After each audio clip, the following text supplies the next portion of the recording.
태어나서 초등학교 다닐 때까지 한 동네에 살며 늘 붙어 다니던 3살 위의 사촌 형님이 한 명 있었는데 형은 워낙 공부를 잘해서 고향에선 꽤나 알아주는 수재로 통했다. 그 덕에 나에게 돌아오는 것은 형 밥만 하라는 늘 비교와 잔소리뿐. 아무리 가깝게 지내는 친한 사촌이지만 늘 비교되는 상황에 언제부턴가 나는 형에 대한 열등감을 가지고 살게 되었다. 그리고 우린 서로 다른 진로를 선택했고 역시나 형은 서울에 있는 명문대학을 졸업하고 고향으로 내려와 치과병원을 열었다. 반면 나는 고등학교를 졸업하고 중국집을 운영하고 있다. 형님이 고향으로 오게 되면서 우린 가족끼리도 자주 왕래하고 친하게 지냈죠. 서로의 집에 오가며 저녁 식사도 자주 하고 주말이면 다 함께 가족여행도 다녔고요. 10년 전에 형님이 결혼한다며 여자친구를 데려왔는데 그때 형수될 여자라고 소개받고 깜짝 놀라고 말았죠. 솔직히 그녀 첫인상이 다소 충격적이었거든요. 그녀는 나보다 3살이나 어렸고 형님보단 6살이 어렸지요. 20대 중반의 서울 여자라는 게 시골 촌놈 눈에는 형님이 의사가 되었단 소리보다 더 부러웠죠. 원래는 풋풋한 청순한 여자였는데 지금은 결혼하고 30대, 완숙미까지 더해져 훨씬 매력적이 되었는데 자기 관리를 꼼꼼하게 잘하는 터라 요즘에도 그녀는 매일 새벽 운동을 다니며 꾸준히 관리를 하는데 자기 관리에 전혀 관심 없는 우리 아내는 집구석에만 붙어 사는 게으른 사람이라 두 사람이 너무 비교되어서인지 함께 다니다 보면 늘 부럽기도 하고 속이 쓰리기도 하고 그랬죠. 하루는 형님네 부부가 우리 집에 다 모여 술을 마시다 술이 약한 형님과 마누라는 취해 형님은 작은 방에 들어가서 먼저 자고 마누라도 안방에 들어가 뻗어 잠이 들었다. 나하고 형수만 남아 술을 더 마시게 되었는데 날이 더워서 런닝구만 입고 술을 마시는데 형수가 내 옆으로 다가오더니 와, 우리 도련님 완전 상남자네 운동 많이 하셨나 봐요. 여기 알통 한번 만져봐도 돼? 라면서 내 옆으로 다가와 수작을 부리며 앉는다. 형수, 낯간지럽게 왜 이러세요? 그러지 말고 술이나 한 잔 받으세요. 도련님은 우리 신랑하고는 체질이 완전 정반대네. 제가 어릴 때부터 체력 하나만큼은 끝내줬죠. 하아.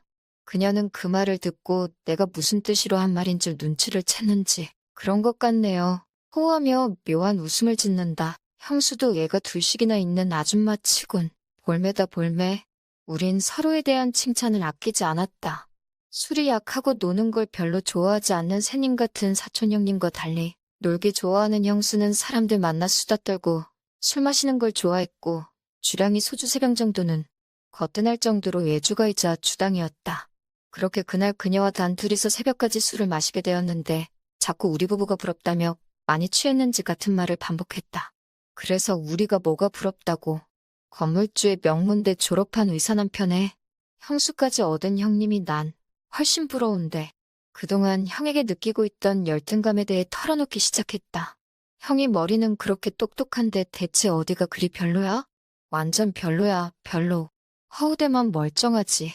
실속이 전혀 없어. 잔병치레도 많고 약골이야. 그래도 형님은 의대 졸업하고 병원 개원해서 돈도 잘 벌어다 주잖아. 난 형수랑 같이 사는 형님이 부러운데 형수가 내 아내였더라면 해달라는 거 다 해주면서 살았을 텐데 아쉽네. 매번 형님에 대한 불만을 내놓을 때마다 그래 나도 다음 생에는 삼촌 같은 남자 한번 만나보고 싶다. 그러게 형수 같은 여자는 나 같은 남자를 만났어야 돼. 그래야 더 사랑받으며 살았을 텐데. 내가 했던 농담이다. 그녀는 항상 나한테 호의적으로 다가왔었다. 그리고 그날 술 기운에 형수가 만약에 형님이랑 이혼하면 그때 나한테 따로 연락해 라고 장난 삼아 말했던 적도 있었다. 사실 농담 반 진담 반으로 한 소리였는데 형수는 진심으로 받아들였던 모양이다. 요즘 능력 좋은 남자들은 밖에서 따로 만나는 애인 하나씩 있다던데 혹시 삼촌도 있어요? 형수 지금 나한테 바람 피우나 물어보는 거예요? 아직은 없는데 생기면야 나쁠 거야 없죠. 그날 이후 6개월쯤 지났나 형수는 형님과의 이혼 소식이 들려왔고 얼마 지나지 않아 형수가 날 찾아오고 말았습니다. 안녕하세요.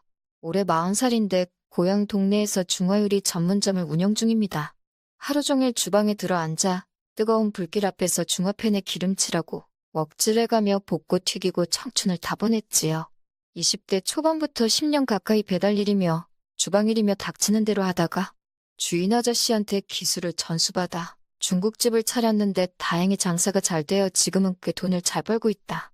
옛말에 면장사에서 돈 못 버는 놈은 바보라는 소리가 있었는데 짬뽕 한 그릇에 낙지 한 마리 통째로 넣고 열압이며 해산물 듬뿍 들어간 입안이 얼얼할 정도의 시원한 국물이 일품인 매운 해물짬뽕이 대표 메뉴로 인기를 누리면서 전국으로 짬뽕 맛집으로 소문이 났다.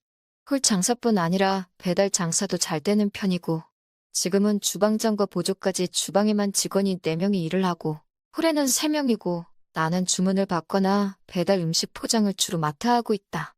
몇 달 전 이혼하고 친정에서 지낸다던 형수가 갑자기 날 찾아왔다. 도련님, 시간 좀 괜찮으세요? 형수 오랜만이야. 서울에서 지낸다더니 여긴 어쩐 일이야? 형수는 무슨 언제적 형수야. 이혼한 지가 언젠데. 앞으로 정미라고 이름 불러. 나는 오빠라고 부를게. 근데 갑자기 연락도 없이 웬일이야. 그녀가 날 보자마자 한다는 말이 오빠가 형님이랑 이혼하면 오라고 했잖아. 그래서 찾아온 건데 그때 나랑 애인해준다고 하지 않았어? 좀 당황스럽긴 했지만 말 장난 정도로만 여겼고 오랜만에 둘이 거하게 맛있는 음식도 먹고 늦게까지 한잔하는데 그날 작정하고 왔는지 옷차림이면 날 대하는 태도가 심상치 않더군요. 그러면서 그냥 가기 싫다고 하더군요. 10년 넘게 그녀를 짝사랑해 온 나로서는 차마 안 된다는 말을 할 수가 없었다. 그녀는 다음 날에도 그 다음 날에도 서울에 올라가지 않았다. 결국 중국집 근처에 보증금 500만 원에 월 50만 원 하는 풀옵션 원룸을 하나 얻어주었죠. 그리고 한 달 뒤 그녀는 생활비를 달라고 한다. 얼마 주면 되겠냐고 했더니 달에 500만 원씩 달라고 했다. 그렇게 1년 동안 만나다 보니 나만 보면 자꾸 돈을 달라고 한다. 최대한 빨리 정리하고 싶은데 어떻게 말을 꺼내야 할지 모르겠네요. 그리고 며칠 전에는 그녀가 차를 사달라고 하는 것이다. 이혼한 친구들 중에는 만나는 남자들이 여자들한테 다들 차 사준다고. 그러니 자기도 사달라는 것이다. 지금 운동하러 다니는 데가 집에서 걸어가기엔 먼 거리라며 차를 타고 다니게 한 대 뽑아달라며 오히려 당당하게 말하더군요. 어이가 없어서 한 달 500만 원 주는 돈으로 할부로 사라고 했더니 나한테 돌아온 소리는 쪼잔하다는 거다. 내가 쪼잔하다고. 짜장면 팔아 한 푼 두 푼 모아 이제서야 살만해졌는데 이혼한 형수 매달 생활비에 차까지 사달라는데 쪼잔하단 소리를 들으니 나도 모르게 욱해서. 그럼 그녀에게 차 사준다는 돈 많은 남자 있으면 그 사람한테 가라고. 나는 미련 없이 보내주겠다고 했더니 그녀도 화가 났는지 며칠째 연락이 되지 않는다. 최대한 빨리 정리하고 싶은데 어떻게 말을 꺼내야 할지 모르겠다. 안녕하세요. 시청자 여러분. 제 이름은 윤서연입니다. 33. 한때는 남부러울 것 없는 삶을 살았던 여자죠. 뭐 지름이라고 해서 남들이 보기엔 부족한 게 없어 보일 테지만요. 하하. 겉모습만 보고 판단하지 마세요. 사람의 불행은 늘 표면 아래 숨어 있으니까요. 지금부터 들려드릴 이야기는 제 인생에서 가장 어두운 시기, 그리고 그 속에서 피어난 감정에 관한 겁니다. 부디 너무 심한 판단은 말아주세요. 어차피 여러분도 제 상황에 처했다면 똑같이 했을 테니까요. 누구나 살면서 한 번쯤은 자신도 모르게 빠져드는 수렁이 있습니다.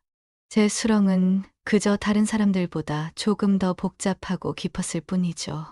강남 한복판에 자리 잡은 아파트. 어릴 적 제 방 창문에서는 서울의 화려한 야경이 한눈에 들어왔어요. 아버지는 대형 건설회사 회장이었고 어머니는 유명 갤러리 대표였죠. 우리 가족은 흔히 말하는 상위 1%였습니다.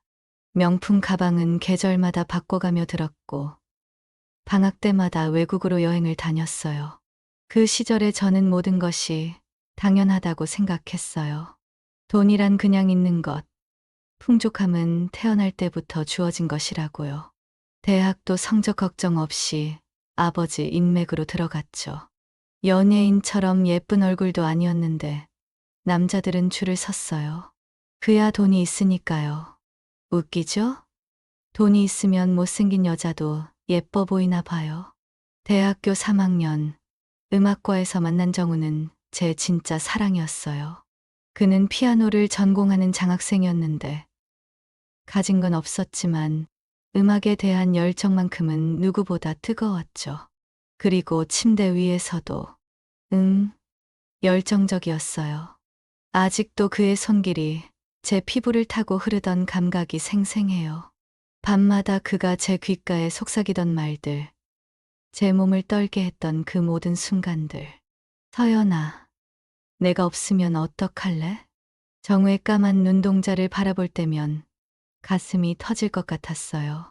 우리는 캠퍼스 구석구석을 함께 누볐고 그의 자취방에서 밤새 사랑을 나누기도 했죠. 뜨거운 입술이 만나고 손끝이 서로의 피부를 탐험하며 영혼까지 하나가 되는 경험. 그때는 정말 행복했어요. 세상에 우리 둘만 있는 것 같았으니까요. 하지만 모든 행복에는 끝이 있더군요. 그것도 아주 허무하게 찾아왔죠.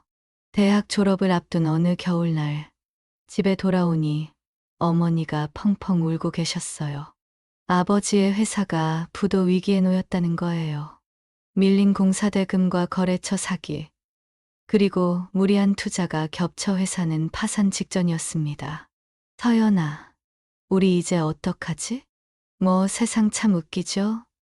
어제까지만 해도 저희 집 현관문 손잡이도 만져보지 못했던 사람들이 갑자기 우리 집 가구를 하나씩 가져가더라고요. 법적 절차라나 뭐라나. 말도 안 되는 소리죠. 며칠 후 법원 경매를 통해 우리 집은 다른 사람의 손에 넘어갔고 아버지는 빚쟁이들을 피해 해외로 도피했어요.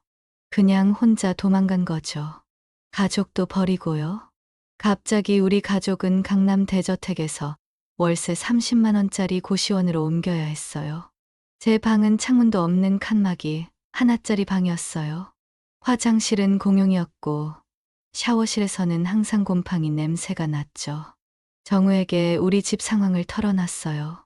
그는 처음엔 위로해주는 듯 했지만 점점 만남을 미루더니 결국 문자 한 통으로 이별을 통보했어요. 서연아, 미안해. 나도 내 앞길이 걱정돼. 이제 각자 살아가는 게 좋을 것 같아. 참 웃기죠? 돈이 떨어지자 그의 사랑도 함께 사라졌어요. 사랑이 아니라 돈을 사랑한 거였나 봐요. 그때 처음 세상의 냉혹함을 배웠어요. 예전에는 친구라고 생각했던 사람들도 하나둘 연락을 끊었고 사람들의 시선은 동정에서 멸시로 바뀌었습니다. 고작 돈 때문에 이렇게 변하는 사람들을 보며 제 마음도 조금씩 딱딱하게 굳어갔어요. 어머니는 우울증에 시달리셨고 저는 생계를 위해 카페 아르바이트를 시작했어요. 대학 시절 놀기만 했던 제게 일은 너무 힘들었습니다. 손님들의 무례한 요구, 적은 급여, 매일 밤 쏟아지는 눈물. 그때 어머니가 한 제안을 해왔어요. 서연아, 우리 친구 김 회장 아들 있잖아. 결혼하면 어떨까? 처음엔 당연히 거절했죠. 그 김 회장 아들이라는 사람이 어떤 사람인지 알고 있었으니까요. 민수는 어릴 적 사고로 지적장애가 있는 40대 초반의 남자였어요. 부모님이 대기업을 운영하시는 부자였지만 사회생활이 불가능할 정도로 정신연령이 낮았죠. 엄마, 그건 말도 안 돼요. 차라리 제가 더 열심히 일할게요. 하지만 한 달 뒤 어머니는 약값이 없어 고통스러워 하셨어요. 결국 저는 김 회장 부부를 만나러 갔습니다. 그들의 제안은 단순했어요. 그들의 아들과 결혼하면 우리 가족의 빚을 모두 갚아주고 어머니의 병원비를 책임지겠다는 거였죠. 서연아, 우리 아들은 특별한 보살핌이 필요해요. 당신 같은 교양 있는 아가씨가 옆에서 돌봐주면 좋겠어요. 물론 불편함이 없도록 충분한 지원을 약속합니다. 김 회장은 냉철한 사업가의 눈빛으로 저를 바라봤어요. 그의 부인은 겉으로는 애처로운 표정을 지었지만 그 눈빛 속에는 계산적인 무언가가 보였죠. 결국 저는 고개를 숙였습니다. 제 자존심과 미래를 포기하는 순간이었죠. 사실상 저는 팔린 거예요. 현대판 노예 계약이나 다름없었죠. 하지만 선택지가 없었어요. 어머니의 약값, 우리의 생존. 이런 것들을 위해서라면 제 몸 하나 팔아넘기는 건 그리 어려운 결정이 아니었어요. 냉소적으로 들리나요? 그래도 사실이니까요. 결혼식은 호화로웠습니다. 강남 최고의 호텔에서 수백 명의 하객이 참석한 가운데 진행됐죠. 제 드레스는 파리에서 직수입한 것이었고, 목에 걸린 다이아몬드 세트는 몇 억을 호가하는 것이었어요. 하지만 그 화려함 속에서 저는 죽은 듯이 서 있었습니다. 웃는 얼굴 뒤에는 공허함만 가득했죠. 민수는 그날도 어린아이처럼 웃고 있었어요. 40대 초반의 나이지만 정신 연령은 10살 정도였죠. 그는 제게 인사를 하며 해맑게 웃었어요. 예쁜 누나랑 결혼해서 기뻐요. 그의 순수한 미소 앞에서 저는 죄책감을 느꼈습니다. 하지만 어쩔 수 없었어요. 이것은 생존을 위한 선택이었으니까요. 우리 신혼집은 압구정동의 펜트하우스였어요. 고급 아파트의 가구와 장식품은 모두 최고급이었죠. 하지만 제게는 그저 황금빛 세장에 불과했습니다. 더 넓어진 감옥일 뿐이었죠. 결혼 첫날 밤, 저는 긴장했어요. 민수는 어떤 남편이 될까 두려웠거든요. 그가 방에 들어왔을 때 그의 눈빛이 달라진 것을 알아챘어요. 어린아이 같던 표정은 사라지고 뭔가 이상한 욕망으로 가득 찬 눈빛이었죠. 누나, 이제 우리 진짜 부부예요. 그가 제게 다가왔어요. 처음으로 그의 손이 더듬기 시작했죠. 하지만 그건 정말 최악이었어요. 마치 어린아이가 장난감을 만지듯 성급하고 서툴렀거든요. 그의 손길은 거칠었고 제 몸의 반응 같은 건 전혀 신경 쓰지 않았어요. 그저 자신의 욕구를 해소하려는 동물적인 행동뿐이었죠. 몇 분 만에 모든 게 끝났어요. 그는 만족스러운 표정으로 잠들었지만 저는 그 어떤 것도 느끼지 못했죠. 오히려 더 공허해졌어요. 정우와의 뜨거웠던 밤들이 자꾸 생각나서 눈물이 날 것 같았어요. 그날 이후로 매일 밤이 지옥이었어요. 민수는 욕구가 강했지만 저를 만족시키는 법을 전혀 알지 못했거든요. 그저 자신의 욕구만 채우고 끝내는 일방적인 관계였죠. 저는 매번 연기를 해야 했어요. 그가 상처받지 않도록, 그리고 이 황금 세상에서 쫓겨나지 않도록. 낮 시간은 비교적 편안했어요. 민수는 하루 종일 자신의 장난감과 게임에 빠져 있었고, 저는 그저 옆에서 밥을 챙겨주고 가끔 산책을 나가주는 정도였죠. 경제적으로는 풍족했어요. 시어머니가 매달 생활비를 넉넉히 주셨고, 백화점 VIP 카드도 만들어 주셨거든요. 하지만 밤이 되면 이상한 감정이 몰려왔어요. 민수의 어설픈 손길이 끝나고 그가 잠든 후 텅 빈 마음으로 누워있으면 정과 함께 했던 뜨거운 밤들이 생각났죠. 그의 손길, 숨결, 그리고 우리가 나눴던 모든 것들이 선명하게 떠올랐어요. 그래서 종종 욕실에 가서 혼자 해소하곤 했어요. 민수로는 절대 채울 수 없는 갈증이었으니까요.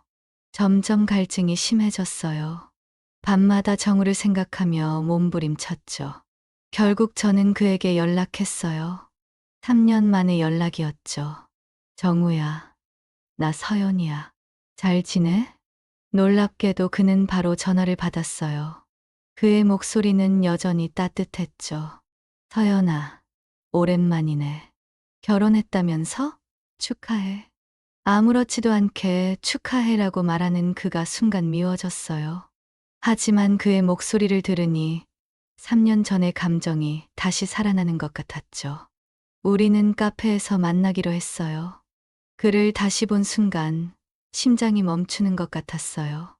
여전히 까만 눈동자, 수려한 이목구비, 그리고 그 특유의 미소까지. 시간이 지났음에도 그는 여전히 매력적이었죠.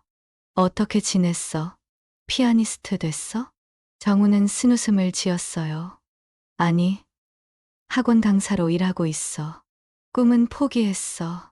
대화를 나누면서 우리 사이에 여전히 뭔가가 있다는 걸 느꼈어요. 눈빛만 봐도 서로의 마음을 알 수 있었죠. 헤어질 때 그는 내 손을 꼭 잡았어요. 다시 만날 수 있을까? 그 손의 온기가 제 전신을 뜨겁게 달구는 것 같았어요. 결혼 후 처음으로 다시 여자로서 감정을 느꼈죠. 그 후로 정우와 비밀리에 만나기 시작했어요. 시부모님이 민수를 데리고 병원에 가는 날이면 저는 정우의 작은 원룸으로 향했죠. 그곳에서 우리는 모든 걸 잊고 서로에게 빠져들었어요. 옷이 벗겨지고 피부가 맞닿는 순간 세상의 모든 불행은 잊혀졌죠. 그의 손길은 여전히 완벽했어요. 제 몸의 모든 곳을 아는 것 같았죠. 어디를 어떻게 만지면 제가 어떤 반응을 보이는지 정확히 알고 있었어요. 민수와는 비교도 할 수 없는 시간이었죠. 서연아, 후회 안 해? 옆에 누워 정우가 물었어요. 저는 고개를 저었죠. 지금이 내 인생에서 유일하게 살아있다고 느끼는 시간이야. 그와의 시간은 제게 산소 같았어요. 답답한 현실에서 잠시나마 숨을 쉴 수 있게 해주는 유일한 도피처였죠. 하지만 세상에 비밀은 없는 법이에요. 어느 날 시어머니가 갑자기 제 핸드폰을 확인하고 싶다고 했어요. 심장이 덜컥 내려앉았죠. 다행히 정화의 메시지는 모두 삭제해 두었지만 최근 통화 기록에 그의 이름이 남아 있었어요. 이 사람은 누구지? 시어머니의 목소리는 얼음장 같았어요. 그녀의 눈빛은 마치 독사 같았죠. 대학 동창이에요. 오랜만에 연락이 와서. 그래? 그런데 왜 이렇게 자주 통한 거지? 시어머니는 의심스러운 눈빛으로 저를 바라봤어요. 그 순간 느꼈죠. 그녀는 이미 알고 있다는 것을. 등골이 오싹해지는 느낌이었어요. 다음 날 시아버지가 저를 서재로 불렀어요. 김 회장은 60대 초반의 카리스마 넘치는 사업가였죠. 그의 눈빛은 항상 날카로웠어요. 하지만 그날은 뭔가 달랐어요. 그의 눈에는 이상한 빛이 어려 있었죠. 서연 씨, 우리 아들과의 생활은 어때요? 잘 지내고 있어요, 아버님. 정말? 부족한 것은 없고? 그의 눈빛이 이상했어요. 마치 제 속을 꿰뚫어 보는 것 같았죠. 저는 불안한 마음에 손을 떨었어요. 다 좋아요. 민수 씨는 착하고 저를 잘 대해줘요. 시아버지는 의미심장한 미소를 지었어요. 그럼 다행이고, 혹시 다른 필요한 것이 있다면 언제든 말해요. 내가 도와줄 수 있는 부분이 있을 테니. 그의 목소리에 담긴 뉘앙스가 이상했어요. 그건 단순한 배려의 말이 아니었죠. 뭔가 더 깊은 의미가 담겨 있는 것 같았어요. 그날 이후 시아버지의 시선이 자주 느껴졌어요. 식사 시간에, 거실에서 책을 읽을 때, 심지어 수영장에서 수영을 할 때도 그의 눈빛은 예전과 달랐어요. 뭔가 알고 있다는 듯한, 그리고 뭔가를 원하는 듯한 그런 눈빛이었죠. 결국 우리의 비밀은 폭로됐어요. 정의 원룸에서 나오던 중 시어머니의 지인이 우리를 목격한 거예요. 그날 밤 집에 돌아오자 시어머니가 대기하고 있었죠. 그녀의 얼굴은 분노로 일그러져 있었어요. 서연 씨, 이게 무슨 짓이에요? 우리가 당신을 어떻게 대해줬는데. 그녀의 목소리는 떨리고 있었어요. 하지만 그건 슬픔 때문이 아니라 분노 때문이었죠. 죄송합니다. 저는 조용히 해요. 우리 민수가 불쌍하지도 않아요. 그 애가 당신을 얼마나 좋아하는데. 시어머니는 눈물을 흘렸어요. 하지만 그 눈물 속에는 진정한 슬픔보다는 계산된 연기가 더 많아 보였죠. 저는 아무 말도 할 수 없었어요. 단지 바닥만 바라봤어요. 앞으로 외출은 기사와 함께만 해요. 그리고 핸드폰은 내게 맡기세요. 모든 연락은 내 허락하에만 가능해요. 그녀의 말은 선고와도 같았어요. 저는 완전한 감시 아래 놓이게 됐어요. 외출은 허락된 장소로만 가능했고 항상 기사가 동행했죠. 정우와의 연락도 완전히 끊겼고요. 제 자유는 완전히 사라졌어요. 정말로 새장 속의 새가 된 기분이었죠. 밤마다 심한 갈증에 시달렸어요. 정우의 손길이 그리웠고 그와 나눴던 시간들이 간절했죠. 그 어떤 것도 그 갈증을 해소해 주지 못했어요. 민수는 여전히 밤마다 제게 다가왔어요. 하지만 그의 성급하고 어설픈 움직임은 제게 아무런 만족도 주지 못했죠.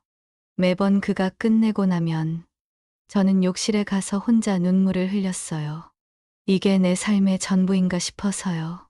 결혼 2년 차 어느 더운 여름밤이었어요. 민수는 시어머니와 함께 친척집에 며칠 다녀오기로 했죠. 집에는 저와 시아버지, 그리고 몇몇 가사 도우미들만 남았어요. 그날 밤, 잠을 이루지 못하고 베란다에 나가 담배를 피웠어요. 원래는 안 피웠는데 정우와 헤어진 후 다시 시작했죠. 달빛이 수영장물에 반사되어 반짝이고 있었어요. 문득 수영을 하고 싶다는 생각이 들었죠. 밤 12시가 넘은 시간, 저는 수영복으로 갈아입고 수영장으로 내려갔어요. 시원한 물에 몸을 담그자 답답했던 마음이 조금 풀리는 것 같았죠. 수영을 하다 문득 누군가의 시선이 느껴졌어요. 고개를 돌리자 시아버지가 수영장 옆 의자에 앉아 저를 바라보고 있었죠. 늦은 시간에 수영이라니 잠이 안 오나 보네. 시아버지의 목소리에는 묘한 울림이 있었어요. 저는 당황해서 수영을 멈췄죠. 네, 더워서요. 나도 수영 좀 할까? 시아버지는 말과 함께 상의를 벗었어요. 60대 초반이지만 꾸준한 관리로 몸매가 좋았죠. 완벽한 복근은 아니었지만 나이에 비해 탄탄했고 여전히 남성미가 넘쳤어요. 그가 수영장으로 들어오자 저는 자연스레 반대편으로 이동했어요. 서연아, 우리 민수와의 생활은 만족스러워? 또 그 질문이었어요. 하지만 이번에는 그의 목소리에 뭔가 다른 것이 담겨 있었죠. 낮고 깊은 울림, 그리고 뭔가 암시하는 듯한 뉘앙스가 느껴졌어요. 네, 다 좋아요. 정말 젊은 여자가 그 정도로 만족할 수 있을까? 민수가 부부로서의 의무를 제대로 수행하고 있는지 궁금해서 말이야. 그의 직설적인 질문에 얼굴이 화끈거렸어요. 어떻게 대답해야 할지 몰랐죠. 사실을 말할 수도 없고 거짓말을 하기도 어려웠으니까요. 그건 괜찮아요. 민수는 자기 나름대로 최선을 다하고 있어요. 시아버지가 낮게 웃었어요. 그의 눈빛은 이미 모든 걸 알고 있다는 듯 했죠. 서연아, 거짓말은 그만해요. 눈빛을 보면 알 수 있어. 갈증에 시달리고 있다는 걸. 시아버지가 제게 가까이 다가왔어요. 너무 가까워서 그의 숨결이 느껴질 정도였죠. 저는 뒤로 물러났지만 이미 수영장 벽에 등이 닿았어요. 더 이상 물러설 곳이 없었죠. 아버님, 이러시면 안 돼요. 왜? 너도 원하는 것 아닌가? 그 눈빛으로 봐서는 시아버지의 손이 제 어깨에 닿았어요. 그 순간 몸이 굳어버렸죠. 그의 손길은 정화는 달랐어요. 더 강렬하고 더 경험이 묻어나는 그런 터치였죠. 손가락이 따라 천천히 움직였을 때 온몸에 전율이 흘렀어요. 이러지 마세요. 민수가. 아버님 아들이잖아요. 민수는 아무것도 모르지. 그리고 너에게 줄 수 있는 것도 없고. 나는 서연이가 필요한 걸 줄 수 있어. 시아버지의 말은 냉정했지만 사실이었어요. 민수는 제게 남편으로서의 역할을 해줄 수 없었죠.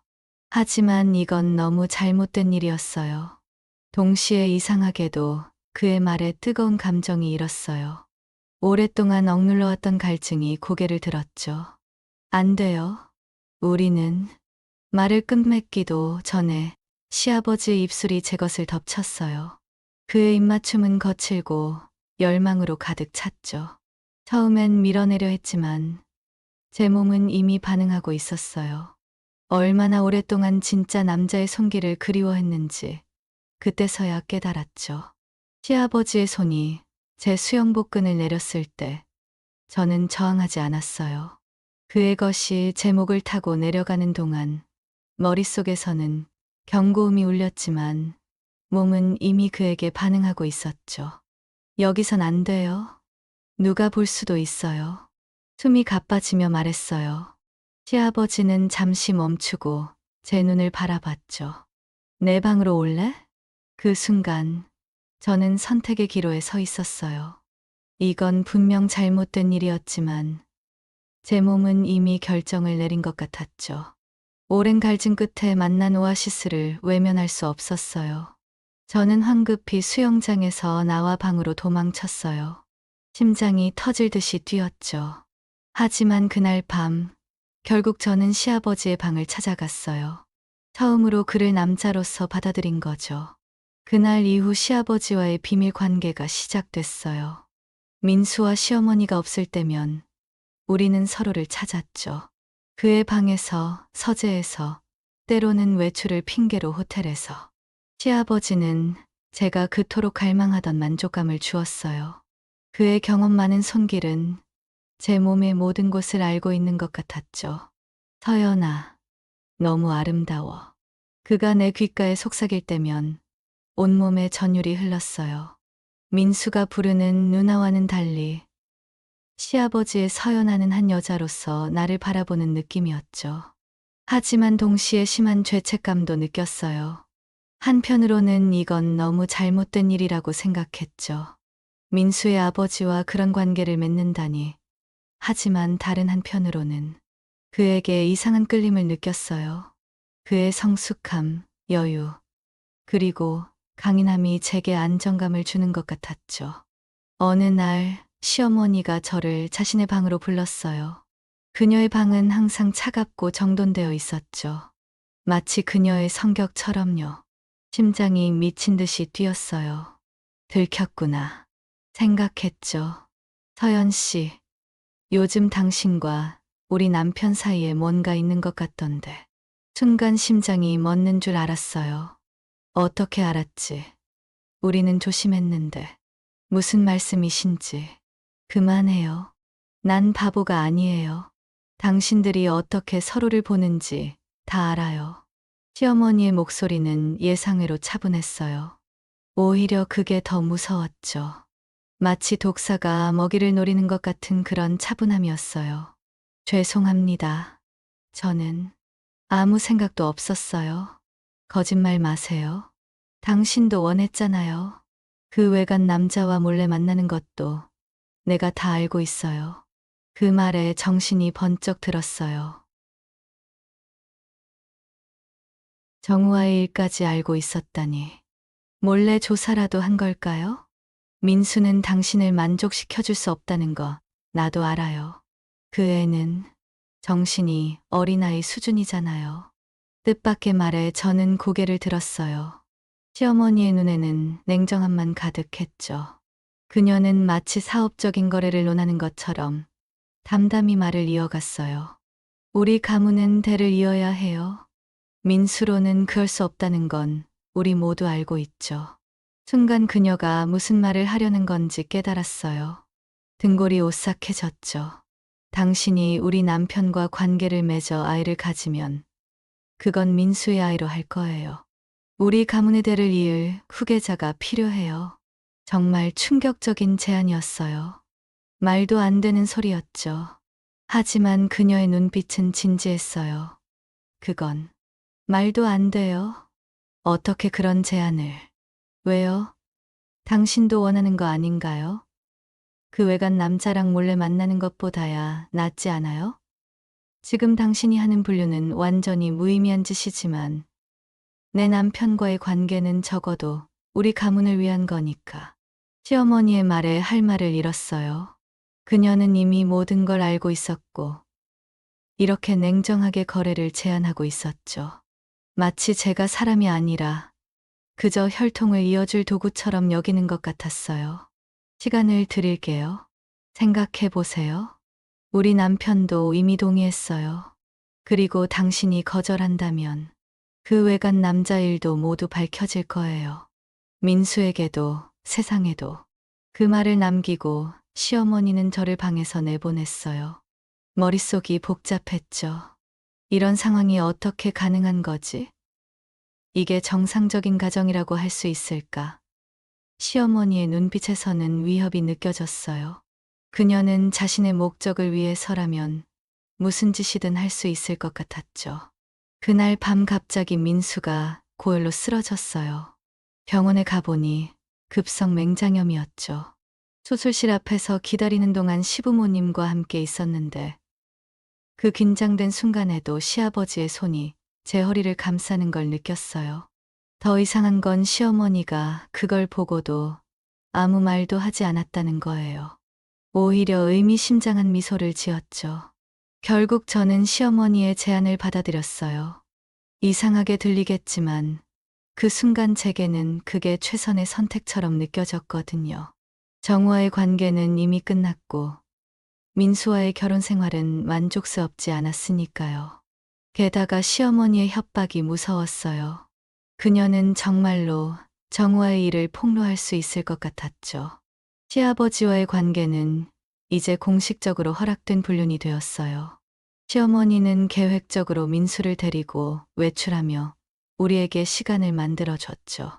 때로는 가족 여행을 핑계로 호텔을 예약해주기도 했고요. 이 모든 게 너무 비현실적이었지만 이상하게도 편안함을 느꼈어요. 적어도 더 이상 숨어 다닐 필요가 없었으니까요. 시아버지와의 첫 공식 만남은 호텔이었어요. 시어머니가 직접 예약했다는 게 더 충격적이었죠. 그녀는 민수를 데리고 친척집에 간다며 우리에게 시간을 만들어줬어요. 호텔 방문을 열자 시아버지가 서 있었어요. 60대 초반의 그는 여전히 매력적이었죠.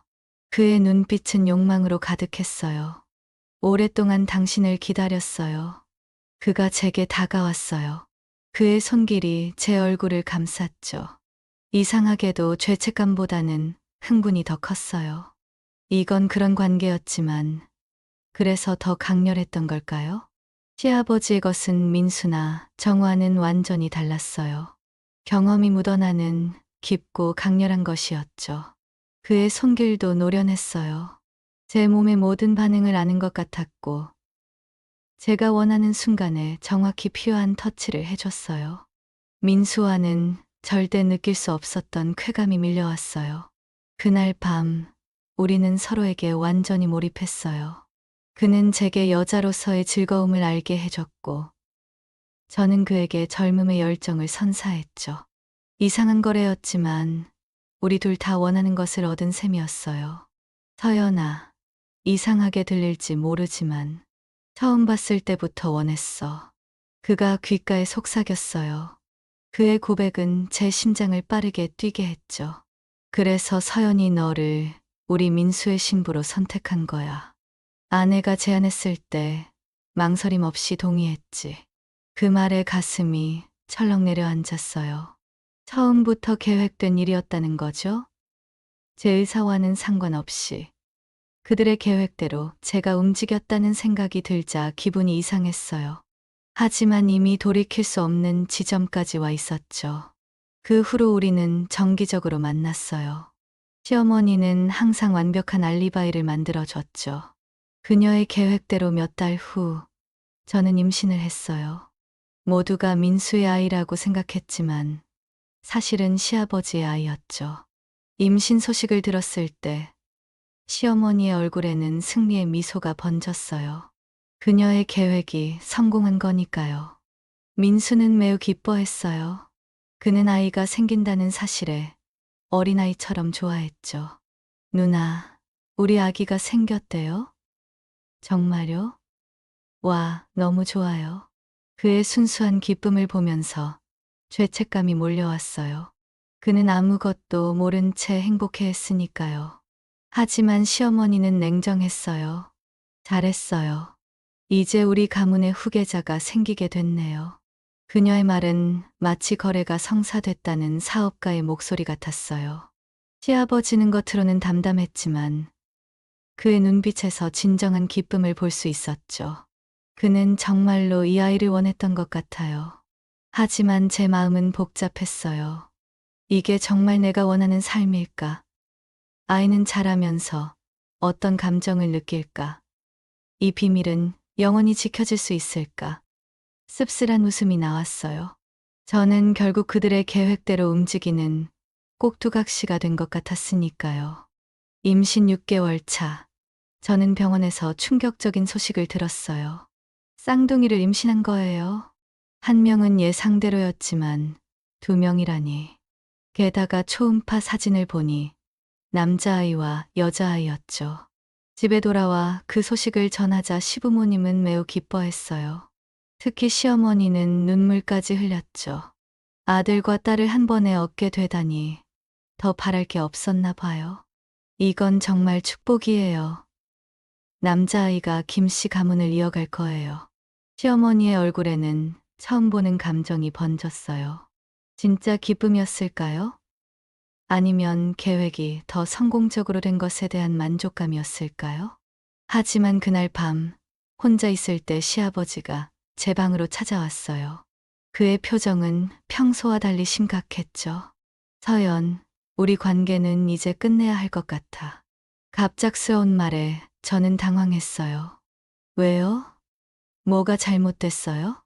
이제 아이들이 생기니 더 이상의 관계는 위험해.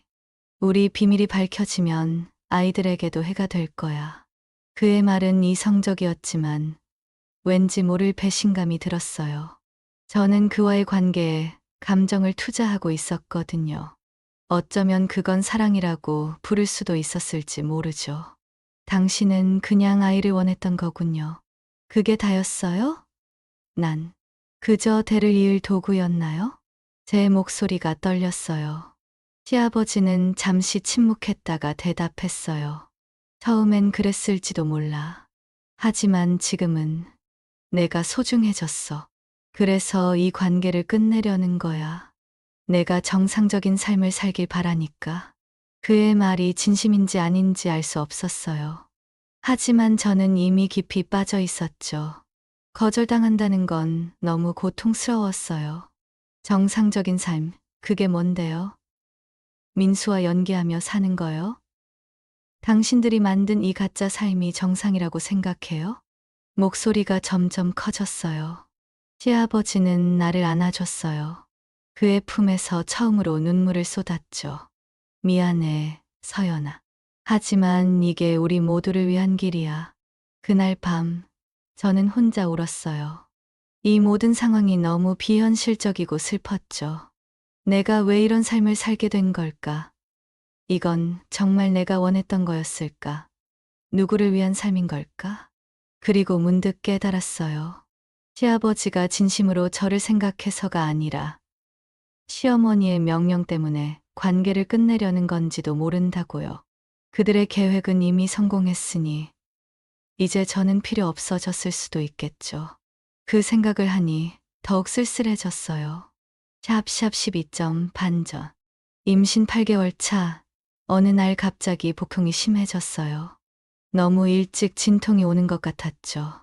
급히 병원으로 향했어요. 시어머니가 동행했고 시아버지와 민수는 나중에 병원으로 오기로 했죠.